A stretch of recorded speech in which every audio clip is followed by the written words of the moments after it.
Listeners, I have a very exciting announcement to share with you. The True Crime Podcast Festival is back for 2022.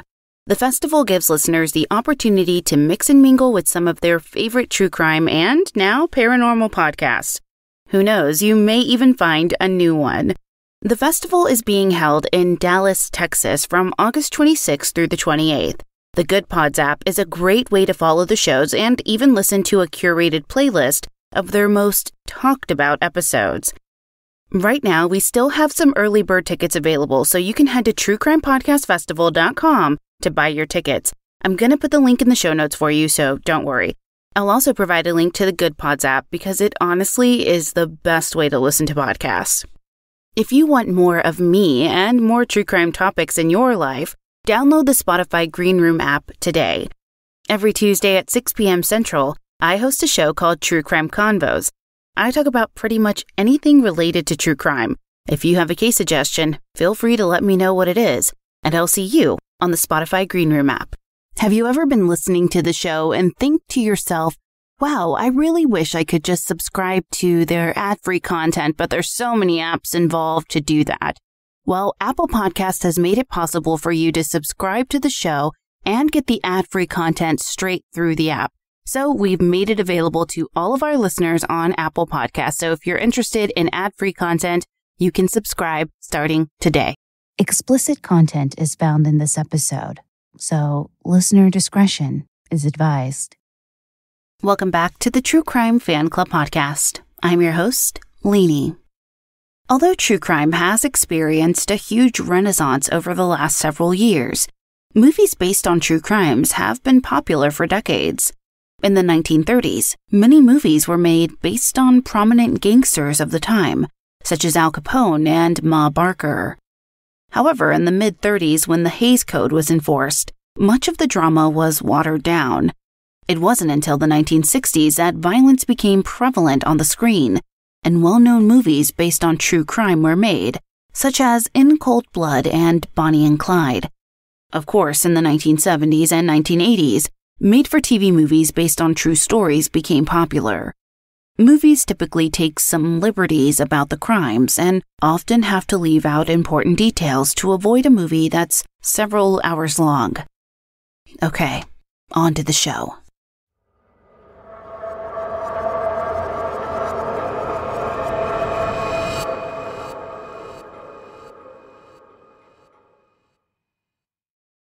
In 1997, the movie Midnight in the Garden of Good and Evil was released.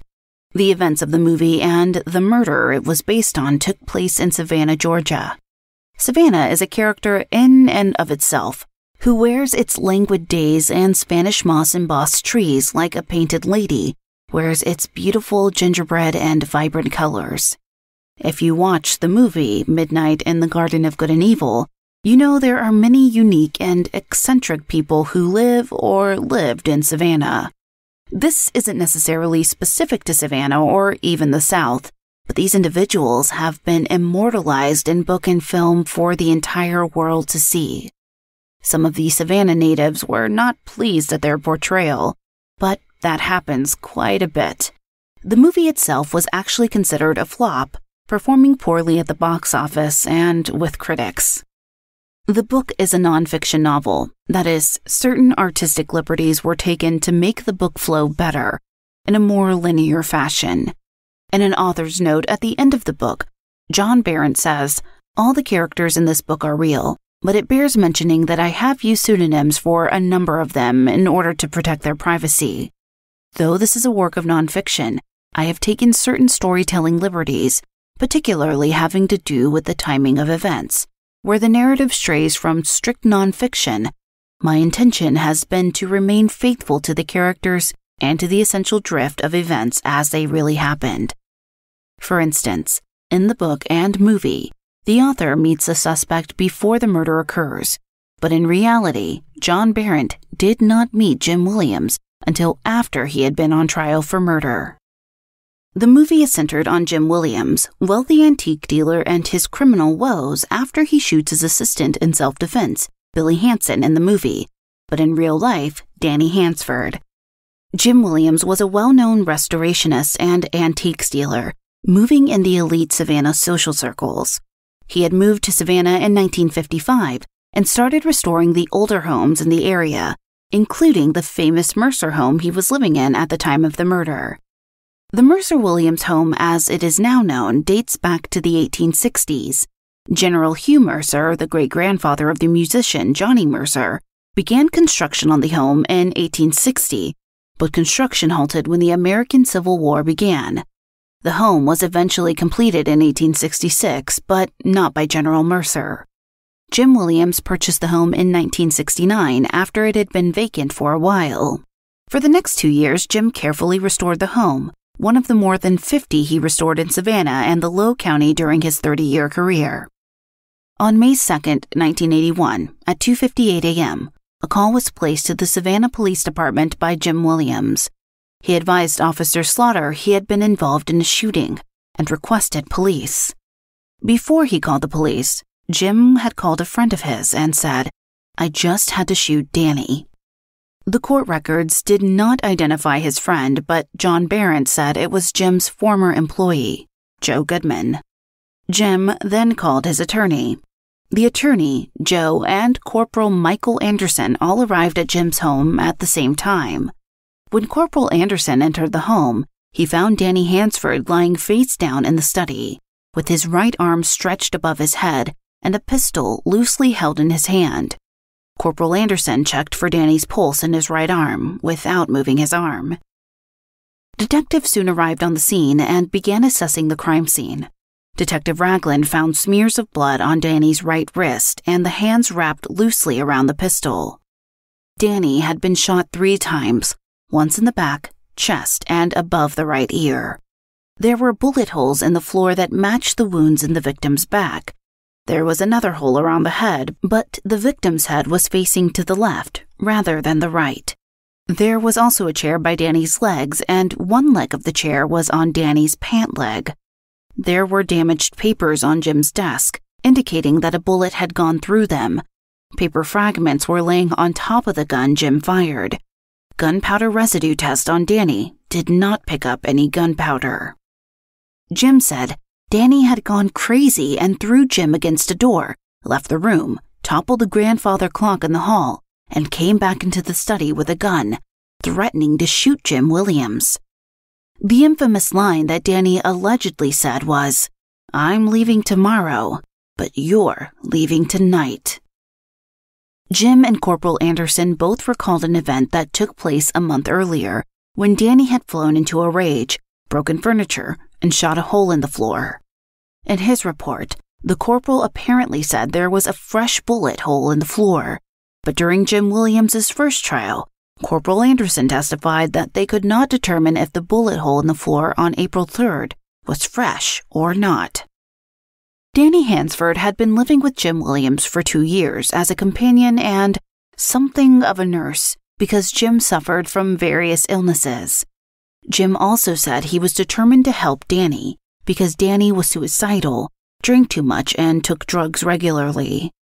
However, George Hill, who told investigators he was Danny's best friend, said that Jim was paying Danny to sleep with him. Payment included cash and a car.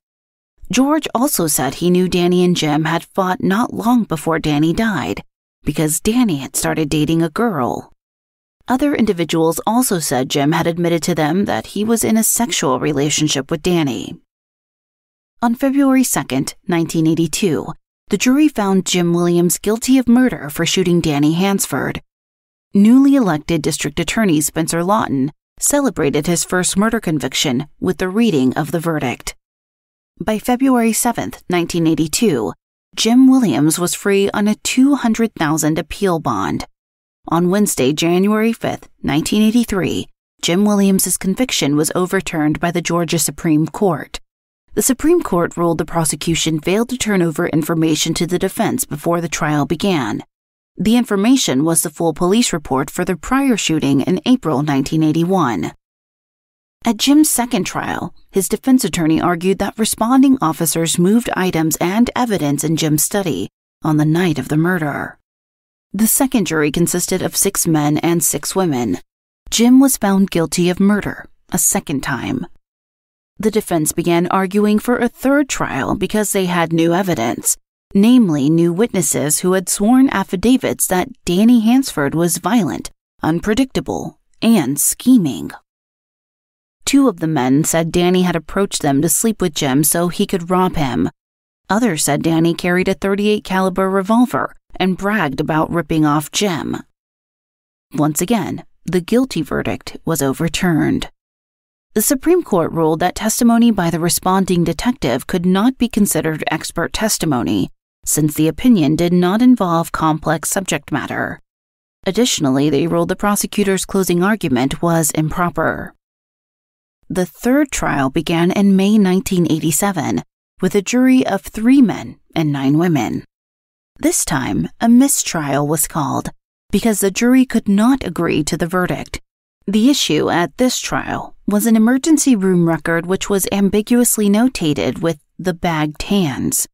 This was written under nurse assessment rather than orders and treatment, so the defense argued it meant the hands were not bagged until the victim arrived at the emergency room. If this was the case, then a negative gunpowder residue test would be insignificant. Jim appealed to the Georgia Supreme Court that a fourth trial would constitute double jeopardy, but the Supreme Court ruled a mistrial could not be considered double jeopardy. The prosecutor boasted he would get a conviction in a fourth trial because 2 juries had found him guilty and a third almost found him guilty, with 11 jurors voting for the guilty verdict. However, the fourth trial was moved to a different county, and Jim Williams was acquitted. It was a short-lived victory.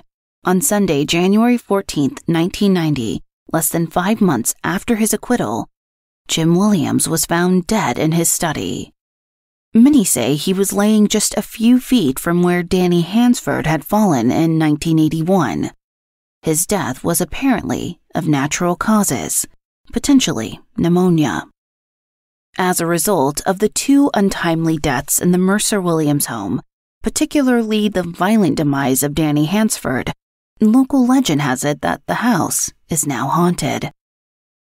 Our next case has also led locals to claim a haunting after the death that occurred there. The events inspired the made-for-TV movie Murder Ordained, made in 1987. The movie centers around Tom Byrd, pastor of Faith Lutheran Church in Emporia, Kansas.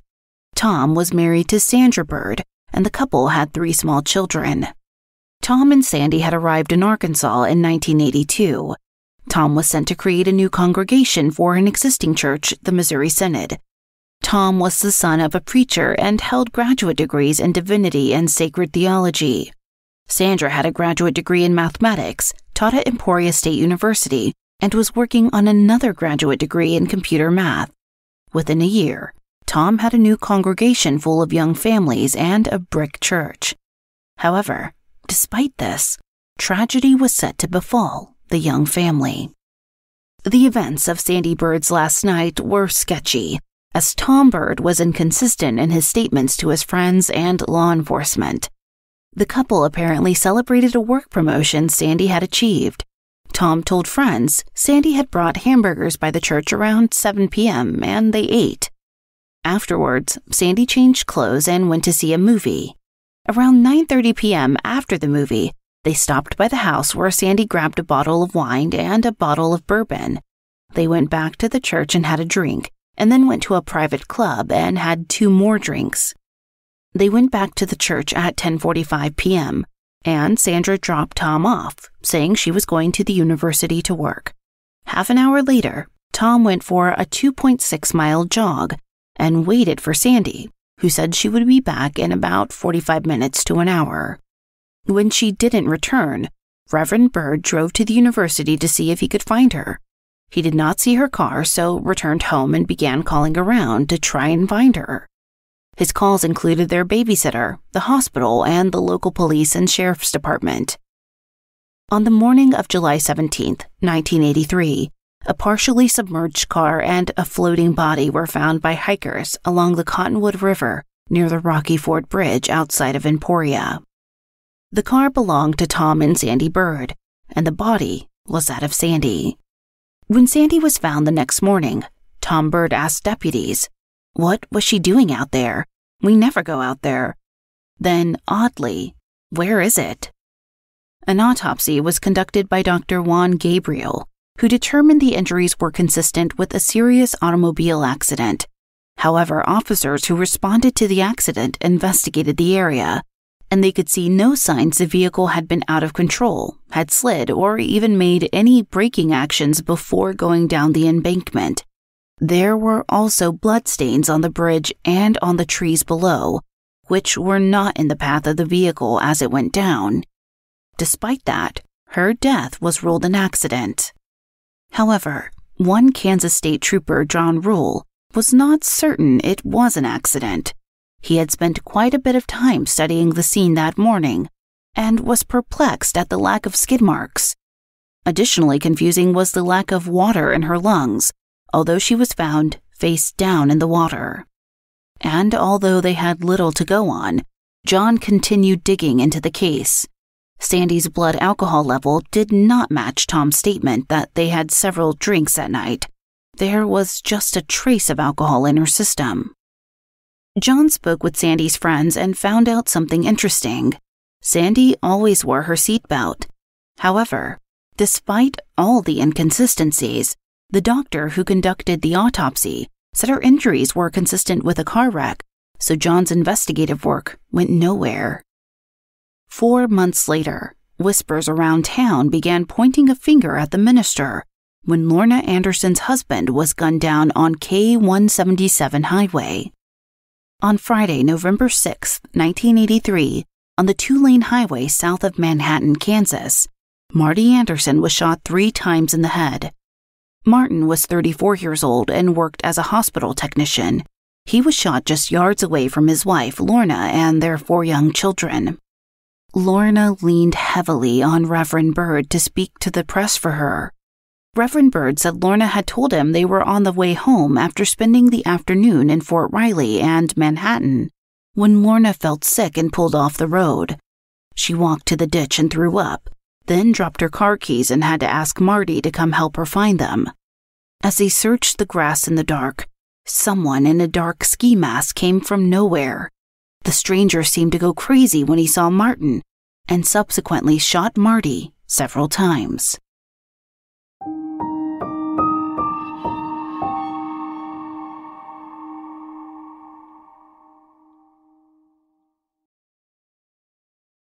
Our next partner has a product that I use literally every day.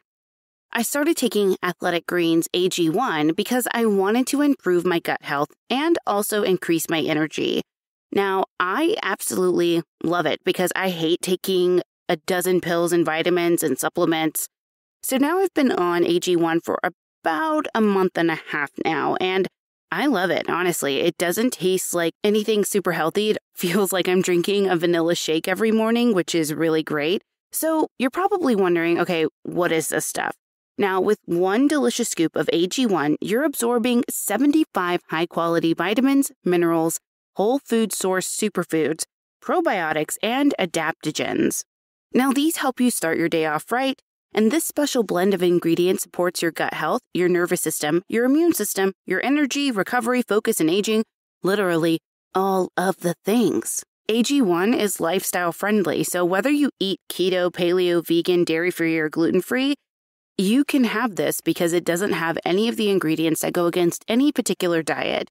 And here's the thing, tons of people take some kind of multivitamin, and it's important to choose one with high-quality ingredients that your body will actually absorb. So AG1 is a small micro-habit with big benefits. It's one thing you can do every single day to take great care of yourself. So right now, at this very second, it's time to reclaim your health and arm your immune system with a convenient daily nutrition. It's just 1 scoop in a cup of water every day. It's literally so easy. Now, to make it easy, Athletic Greens is going to give you a free 1-year supply of immune-supporting vitamin D and 5 free travel packs with your first purchase. All you have to do is visit athleticgreens.com/TCFC.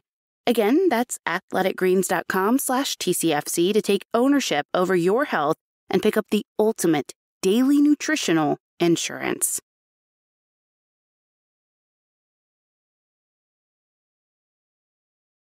There's honestly nothing more important than taking care of yourself, because if you're not feeling your best, you can't be your best. Sambucol helps you feel your best with powerful immune support, powered by nature's superfruit, black elderberry. Now listen, I'm a new mom, so I don't have time to feel down and out, so I make sure to incorporate my Sambucol in my everyday life. It has been something really, really important to start off my day. I feel like I'm taking control with Sambucol because it helps support my immune system, and I feel like I'm doing my body good by taking Sambucol every day.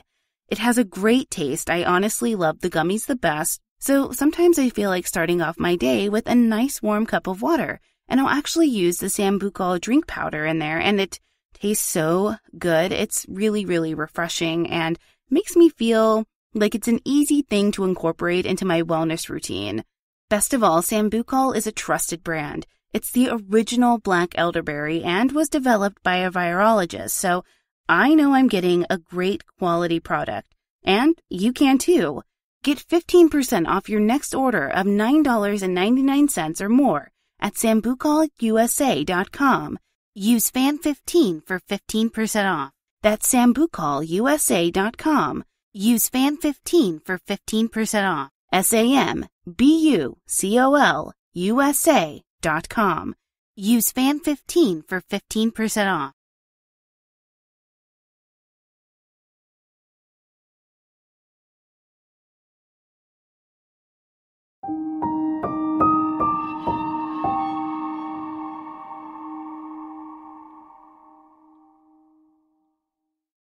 Reverend Byrd related that the stranger took Marty's wallet and then grabbed Lorna. As a car came by, he threw Lorna in the ditch and told her not to scream. He held the gun against her head and pulled the trigger, but it just went click and did not fire. After that, the stranger got up and ran away. Afterwards, Lorna waved down a car for assistance, who in turn flagged down a bus to help. Unfortunately, no one could revive Marty, who was the chief medical technologist at the Newman Memorial County Hospital in Emporia. He was also a captain in the Army Reserves.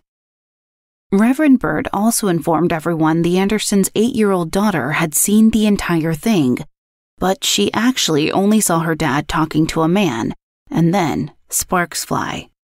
Of all the ridiculous things, investigators tried to figure out if a strawberry sundae is what made Lorna sick.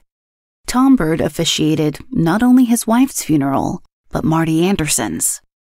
Speculation behind closed doors quickly became whispers in town. Marty and Lorna Anderson had a rocky marriage, in part because Lorna's attraction to other men. It was alleged around the town that she had many affairs, and the latest one had been with none other than Reverend Tom Byrd. Passionate about sports, Tom Byrd met Marty and Lorna Anderson at a volleyball game. Marty shared Tom's passion for sports, and the Andersons would soon become members of the Faith Lutheran Church. The Andersons were not a happy couple. In 1982, Lorna allegedly asked a friend if he knew someone who would kill her husband. The friend laughed it off. Lorna also had divorce papers prepared, but Marty talked her out of filing. In January 1983, Lorna went to work for the Reverend as his part-time church secretary. The Byrds' own marriage was suffering. Tom was not happy with Sandy's career and wanted someone to be more of a full-time pastor's wife. The affair started quickly enough. Lorna confided in a friend that she was not happy in her own marriage, beginning the same month she started working for Reverend Byrd. Lorna was telling her friend she was very much in love with him. In March of that year, Lorna confided that she and Tom were going to Topeka or Wichita, spending the afternoons together in motels. She also said, "He's pretty good in bed, for a minister." She also said to the same friend, "I know this sounds awful, but I wish sometimes something would happen to Marty and Tom's wife, so we could spend the rest of our lives together." In March of 1983, Tom received a phone call from Lorna around 1 p.m. in the afternoon. Tom was allegedly counseling Lorna, who told him during that phone call she was going to kill herself. Sandy started crying and said, "Tom, Don't you see she's sinking her hooks deeper into you?" Angrily, Tom told Sandy she was cold and unfeeling and left to meet with Lorna. He did not return until 7 p.m. Sandy began having difficulty sleeping and started losing weight. In June 1983, Lorna invited a contractor, Daryl Carter, to the church to meet with her and Reverend Byrd. At this meeting, the lovers asked Daryl to help them kill Marty. Daryl said Tom told him he was a man of God, but he planned to kill Marty to help Lorna. The pair had hatched 2 plans to kill Marty. One was to stage a burglary and to have Marty shot. The other was to stage an accident on a country road where there was a bend, a bridge, and a long embankment down to the river.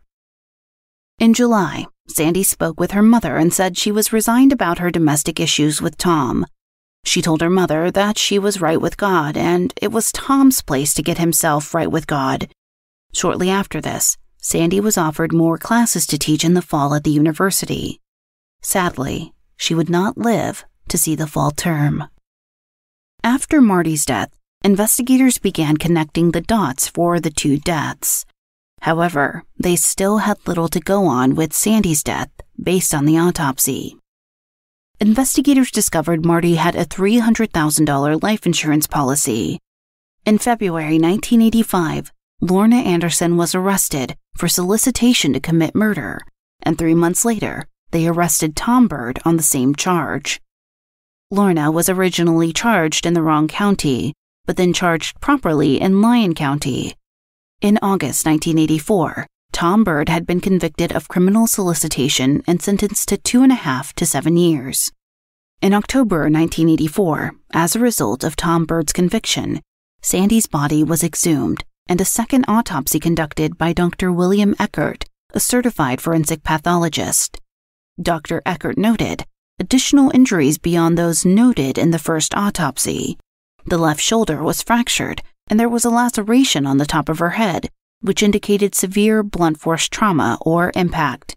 Dr. Eckert believed this wound would have rendered Sandy unconscious immediately. Dr. Eckert found multiple injuries on the back of the arms, which he believed were defensive wounds.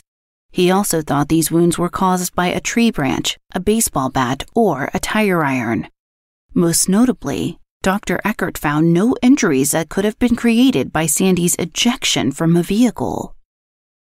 Additional evidence included blood found on the bridge and a tree 20 feet from where Sandy's car came to a stop. There was no blood or hair in the vehicle to match that of a car going down an embankment. The left-hand door had been torn off, and accident experts believed her body would have landed between the door and the vehicle and not in front of the car in the water. Dr. Eckert ruled that she had eaten approximately 3 hours before her death, which would put her time of death at approximately 10 p.m. Dr. Eckert also disputed what the original autopsy report stated in regards to Sandy not dying for 30 minutes to an hour after she landed in the water. Had she still been alive when she ended up in the water, there would have been water in her lungs. Sandy's watch was also found under the bridge, close to the tree where blood was found. The bridge had 1 to 3 inch gaps, and investigators believe she had been on the bridge and her watch fell through one of the gaps. There were red plastic cups found under the bridge and at the entrance of the field. Phone records show that Tom and Lorna talked several times a day, and 2 letters were found in Lorna's belongings, in which Tom professed his forever love, although he said it was just Christian love. These factors led to Tom Byrd being charged with the murder of his wife. Days before Tom's trial began, Lorna Anderson married an old friend, Randy Eldridge. She said the marriage had nothing to do with Tom's trial, and that she and Randy had been friends for dozens of years. Tom was found guilty of murder in Sandra's death and sentenced to life in prison. Lorna revealed that he had told her what happened the night Sandy died. He had driven her to the bridge and then hit her with a tool he had taken from the car. He tried to push her off the bridge, but she clung to the railing. He resorted to kicking her until she fell over. Then he drove the car to the edge of the embankment, jumping out before it went over. He ran back home, disposing of his clothes along the way. Lorna said he ran the 8 miles barefoot and still had bruises a week later. Lorna's trial was set to begin August 1985. She was charged with 2 counts of criminal solicitation to commit murder. In a shocking move, days before the trial began, she pleaded guilty to solicitation. At the same time, investigators began draining 2 ponds near where Marty was shot, eventually recovering what they believed to be the murder weapon. In August 1987, Lorna was involved in a civil trial with an insurance company. During this trial, it was revealed that she had told investigators 2 years previously that Tom Byrd had been the one to pull the trigger when Marty was shot. She told them this just 6 days after she pleaded guilty for solicitation to commit murder. In 1987, the made-for-TV movie Murder Ordained was released, despite the case still being somewhat open-ended. In October 1988, Lorna's family pleaded with the governor and the parole board to allow Lorna to come home. Her new husband said she was a different woman. However, in November of the same year, she pleaded guilty to second-degree murder for Marty's death. On November 3, 1988, Lorna read this statement in court. On November 4, 1983, Tom Byrd and I agreed I would stop my van on a highway in Geary County, and I would pretend to lose my car keys so that my husband, Martin Anderson, would have to get out of the van to help look for them. This would enable Tom Byrd to come up and shoot him. I did as we had planned, and my husband was killed on November 4, 1983. I gave Tom the .22 caliber Woodman that he used to shoot him. On November 16, 1988, Tom Byrd was charged with first-degree murder in the slaying of Marty Anderson. In January 1989, Lorna was sentenced to 15 years to life for the second-degree murder charge. In 1990, Tom Byrd, who had remarried while in prison, was found not guilty on the murder charges. Tom Byrd was granted parole in 2004 after serving 20 years in prison. Lorna Anderson was granted parole in 2006. She had divorced her second husband 5 years into the marriage and married Terry Moore in 2004.